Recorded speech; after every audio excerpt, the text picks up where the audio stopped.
Salut l'équipe, beaucoup de risques pour les cryptos aujourd'hui. On va parler de ça ce matin, toutes les news que vous devez savoir et toutes les petites infos que vous devez savoir si vous voulez être safe. Aujourd'hui, du côté du BTC ce matin, on est à 66 000 $, un petit peu plus, on perd 0,5%.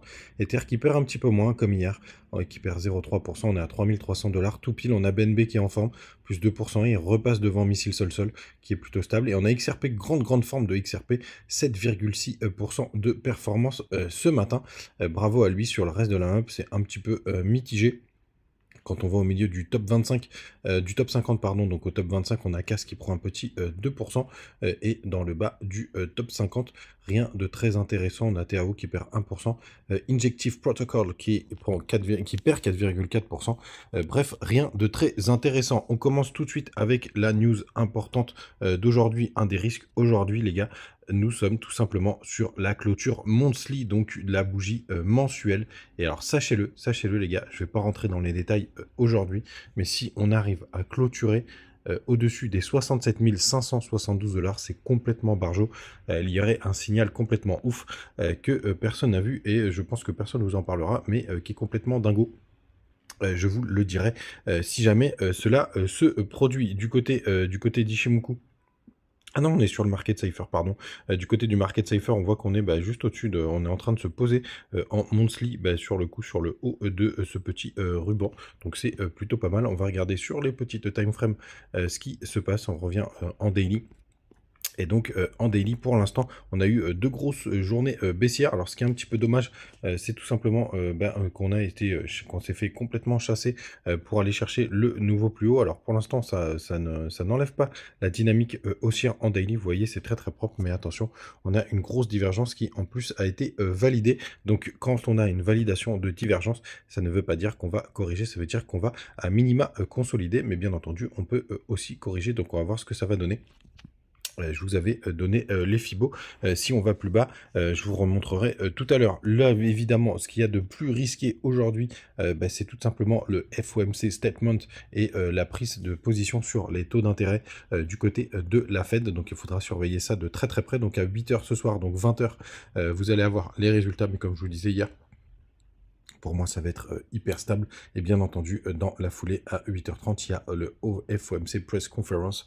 Et là, pour le coup, c'est notre ami Jérôme Powell qui va parler et tout le monde va décortiquer tout ce qu'il va nous dire mot pour mot. Donc, il faudra se méfier, pareil, entre 20 h et 21 h.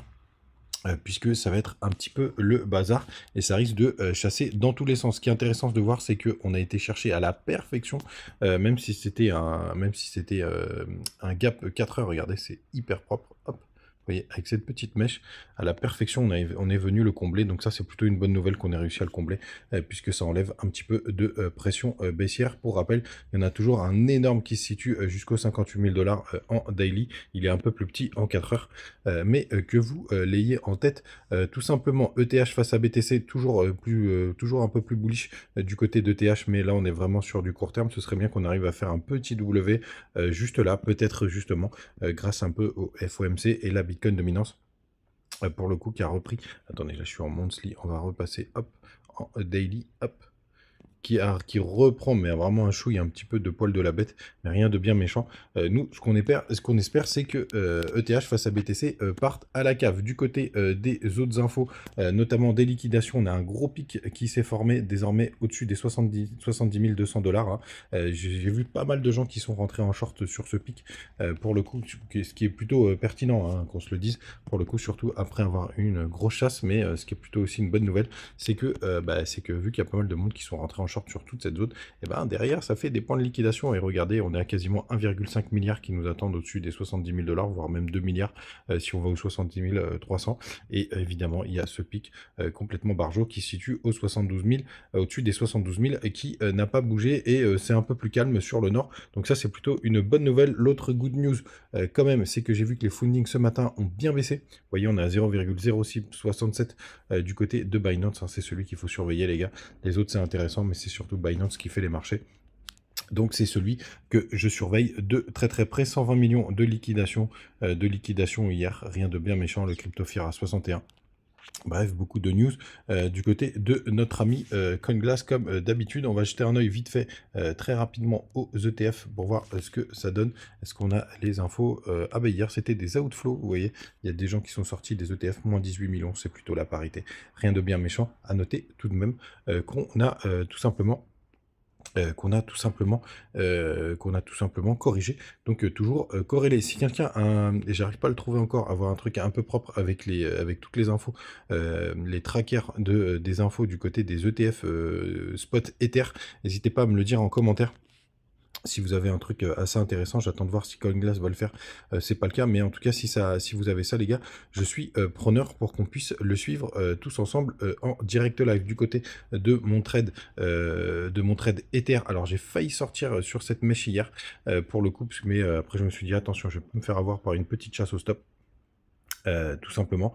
Donc je suis resté dans mon trade, mais je vais commencer à le manager et je pense que je vais monter mon stop vers les 3180 $ sous cette mèche qui a l'air plutôt safe. On va voir, j'y réfléchis. Sachez-le, hop, et on va aller voir notre ami BTC, désolé pour ce bruit, les pompiers sont dans le coin, et pour vous le redire, donc les 0,382, les 0,236 sont nés, on est en train de les travailler 66 000 $, donc ça c'est plutôt bien pour l'instant, ça tient, les 0,382 63 714 $, et les 0,5618 qui seront la target principale entre les 60 000 grosso modo et les 61 774 $, c'est là où vous avez la grosse zone, si jamais on doit avoir un rebond. Et si jamais on doit corriger, attention, le MACD est en train de croiser d'ailleurs. Donc, grande méfiance, les gars. On pourra avoir cette dernière petite correction, qui d'ailleurs, pour moi, ouais, ce serait un excellent point d'entrée si on revient dans cette zone. Il faudra voir comment réagit Ether. Du côté des autres infos, tout d'abord, n'hésitez pas à me rejoindre du côté de Twitter. Je continue de partager des petites news et des petites infos. Et alors hier, je vous ai partagé ces cryptos là, c'est très intéressant ces cryptos qui font ça. Hop, une petite chasse à la liquidité. C'est dommage parce que si on était un peu plus avancé dans le bull run, par exemple si on avait eu ça en novembre, je peux vous dire que je serais rentré sur beaucoup de cryptos qui font ça pour aller chercher un petit multiplicateur, hein, des fois 2 fois 3 grand max, parce que c'est plutôt pas mal. Donc vous avez celle-ci Iris, vous voyez, on a une petite chasse à la liquidité qui vient chercher tous les plus bas de toute l'année de ces 2 ans de bear market, et pour le coup derrière on a un gros rebond, vous voyez on a fait plus 22%.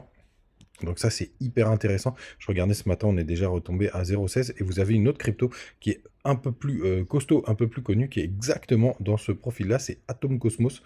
C'est complètement bargeant, on revient retester cette zone. Juste là, on a été chasser toute la liquidité sur tout ce qui est du bear market, c'est complètement ouf. Quand même, quand on y pense, vous voyez, il y a même un beau triangle de compression. Pour le coup, il y a un beau signal qui pourrait être donné.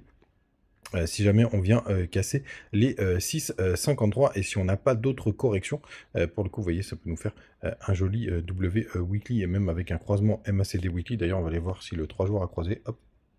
Ah, le 3 jours a croisé juste là, donc plutôt intéressant. Même regarde en 3 jours cette zone comme elle est, on a toutes les clôtures de bougies qui sont quasiment sur cette zone, qui sont bien partagées. Alors pour le coup il faudra vraiment que vous ayez des convictions, hein, parce que c'est une crypto quand même qui s'est quand même bien fait défoncer pour le coup, mais c'est quand même hyper intéressant sur du long terme. On est sur des zones vraiment de professionnels. Par contre évidemment vous avez le risque que ça parte à la cave et que le projet soit mort. J'ai pas l'impression que ce soit le cas du côté d'Atom, mais toutes ces cryptos qui sont comme ça, c'est hyper intéressant. Vous avez eu la même chose, je vous remonte pourquoi c'est intéressant, parce que Link a fait à peu près la même chose, sauf qu'il est reparti derrière, hop, et que c'était il y a un petit moment. Mais vous voyez, il y a une petite chasse à la liquidité. On va passer en monthly pour que je me trompe pas de bougie. Hop. Ouais, non, c'est bien le 4,76. Vous voyez, il y a une petite chasse à la liquidité juste là, et après, on est reparti très fort pour le coup. Donc, ces cryptos qui sont dans ces configurations-là, c'est plutôt intéressant. Est-ce qu'Atom repartira pas? En tout cas, si on a un petit bull run, il fera forcément une petite performance à minima. Donc on verra ce que ça va donner, les gars. Vous savez tout. N'hésitez pas à utiliser les petits liens du côté de BitGet, de Migix, de Mexe et de Bitmart. Vous avez tout en page d'accueil, etc. Et donc pour résumer, 3 risques importants aujourd'hui. Bah, il faut avoir cette culture monthly qui soit plutôt propre, idéalement au-dessus du niveau que je vous ai donné. Je vais vous le redonner tout de suite. C'est au-dessus c'est ma petite ligne bleue juste là. C'est au-dessus tout simplement des 67 500 $. Ce serait complètement margeau. Le FOMC entre 20h et 20h30. Et bien sûr, le dernier, j'en ai pas parlé. Mais surtout, attention, évidemment, je regarde ce qui se passe de très très près dans tous les conflits actuels. Pour le coup, ça peut vite dégénérer. Certains disent que ça a déjà dégénéré.